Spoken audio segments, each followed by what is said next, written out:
friends, if you are receiving this recording, it is because you are missing a significant number of art lessons, or maybe you're just a couple behind, and this is just a reminder. So what I need you to do is I need you to go in and complete your art lessons. You need to have a minimum of 26 art lessons to receive a completion grade for art.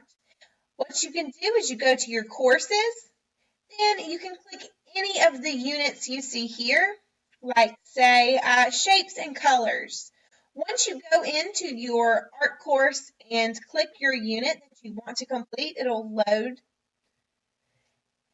and you can start working on these. There are lots of different lessons. We don't have a specific number of lessons you need to complete. Just making sure that you get them done so that you can get that completion grade.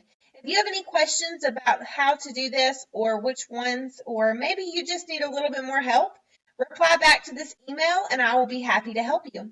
Thanks.